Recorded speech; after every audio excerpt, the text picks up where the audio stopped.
shame the ones you do.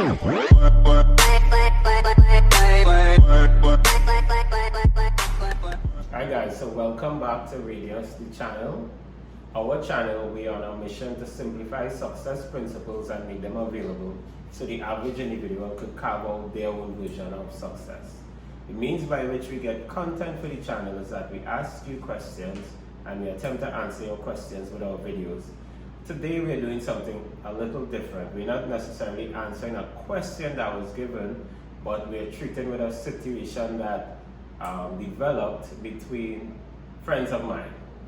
Now, one of my friends, he has not been able to work for the longest while because of the COVID-19 restrictions, and he was of the view that his partner, who is a friend of mine as well, wanted to operate in the same way financially as they did before he wasn't able to work.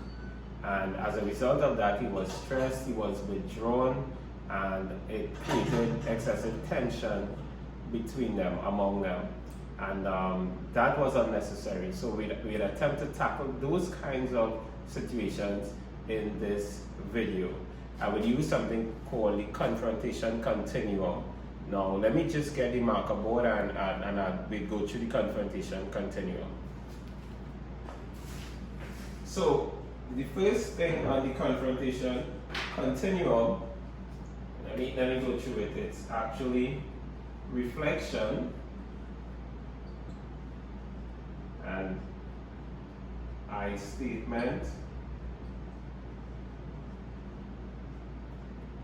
Some kind of big words, simple, diplomatic, disagreement.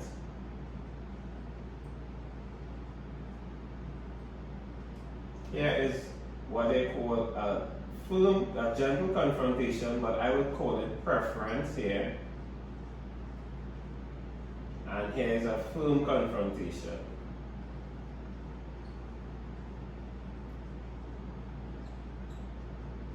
So what we want to do is gently confront the situation, not confront the individual, not be confrontational, but to confront the situation. So the first thing you need to do is reflect and make sure both you and your partner are having the same conversation. So here's the example that I suggested that they use. He could have reflected to his partner, so you would like us to spend the same way we were spending before the COVID-19 challenges. You would like us to continue spending that same way all now. Now, even though that my salary is not being paid, I'm not working the way that I used to, you would like us to continue spending that way, because that is what he thought. That is what was in his mind.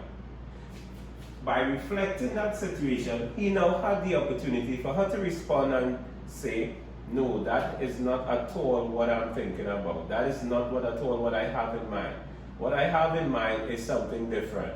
But he didn't reflect that situation. He just stayed quiet and sucked in all the stress for himself and just made up his own stories in his mind until eventually he lashed out, which he had no reason to, because as she was saying, if he had attempted to clear that up, he would realize that that is not the situation. And in lashing out, he said certain things to her. Things like, you are taking advantage of me, you are attempting to take advantage of me because you know the situation. No, he didn't own up to his feelings. So when he said, you are taking advantage of me, her response was, I am not taking advantage of you. So she defended herself. The I statement is telling us to accept and own our feelings. Accept our feelings as ours. Own them. So instead of saying, you are taking advantage of me, he could have probably said, I feel taken advantage of. Which she could say, now, I can understand why you feel that way, but when you say you are taking advantage of me, that makes a big difference, because she now feels under attack, she feels threatened, and she has to defend herself. So the next step is to own your feelings. So this is what you want me to continue spending the way that I spent before. I feel taken advantage of in that regard. Now, if she said yes, she would want him to continue spending the way they spent before. Now, the third step is the diplomatic disagreement. So, in the diplomatic disagreement, you would now empathize with your partner. I understand why you would want us to continue spending a certain way. You would want to continue taking care of your family in the way that you've grown accustomed to. You would want us to continue looking the part that we look towards our peers and everybody. I understand that and I accept that. Now, you disagree. Now you're bringing in the disagreement because you empathize. So I understand where you're coming from. But here's the issue. If we behave in that way, we don't know how long the restrictions would continue for, and we might eventually use up all our savings trying to behave the same way we behaved before. So now he could show that he understands where she's coming from, and show the aspect that he disagrees with, and show the consequences of behaving in the way that she wants to behave. And with the diplomatic disagreement, she could say, you know what, at least he understands the point I was trying to make. And I could see his point as well, so there's no need for us to go on with this conflicting issue. But if she continues, notwithstanding drawing attention to the consequences of behaving in one way versus another, he could now state, and the research talks about a gentle confrontation at this point, but I'm saying he could state his preference. My preference would be for us to cut back on our spending, for us to cut back maybe on the type of food that we buy. Maybe we could go with a cheaper brand, a less expensive brand. Maybe we could stretch things out. Maybe we could do different things, defer certain kinds of bills or financial obligations. My preference would be that we do these things as opposed to continuing to behave the way we behaved before we had the significant cut in our money. And of course, it could work. She could say, well, I'm seeing where you're coming from and I agree we would operate this way. Or if she doesn't want to see things that way, then you could reach the point of a firm confrontation. This is what we're going to do, and I'm not going to budge from that. And she's going to be annoyed, yes, but that's one of the trade-offs. You have to get your way because you can't continue behaving how you behaved previously before your salary was cut. So you have to firmly confront that situation. And of course, she may not like it, and her emotions may get the better of her. She may be vexed for a while.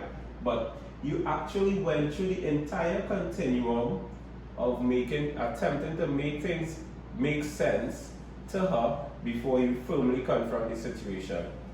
Now, what she is saying is that he stayed quiet and just sucked up all this stress and just keep snapping from time to time until eventually he escalated and just confronted the situation in a very confrontational manner.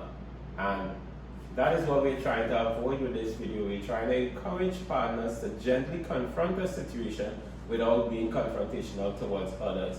Now, to end this video off, there's something referred to as positive override sentiments. And positive override sentiment simply means that there's so much good, so many positive things in our relationship that we're not bothered by one thing that might go wrong. So if your relationship is going good in all other regards, maybe your communication is good, maybe the time you spend together is good, maybe you recreate together, you see eye to eye in raising children, you see eye to eye in other aspects, you're in a positive override sentiment. So when things go wrong, like for example a financial situation has the capacity and the ability to destroy your relationship. If there's not adequate communication, if one party has unrealistic expectations of another, if one party has accepted that assumption of unrealistic expectations that they're supposed to be the key provider and their partner is supposed to be well taken care of, if they accept that and finances run dry, it could actually destroy the relationship. But what you have to do, you have so many good things going for you in your relationship that notwithstanding one thing might go wrong, you're still in a situation of positive override sentiment versus negative override sentiment. So many things are going wrong. You hardly speak to each other. You sleep with your backs turned to each other. You practice passive aggressive types of behavior. You say negative things to each other. You don't compliment one another. You don't look at one another with admiration. Then your relationship is going to be in a state of negative override sentiment. And if your relationship is in a state of negative override sentiment, it comes as if we're saying the last nail in the coffin. So the fact that your finances are restricted because of the COVID-19, now that came as the last nail in the coffin because you don't have much else going good for you. So in a previous video we talked about appreciative inquiry, where you could go back into your relationship and see where things were going good, see what was happening when things were going good.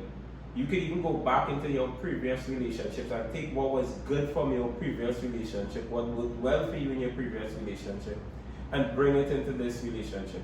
Things that were negative in previous relationships, leave them there. Don't bring them into new relationships.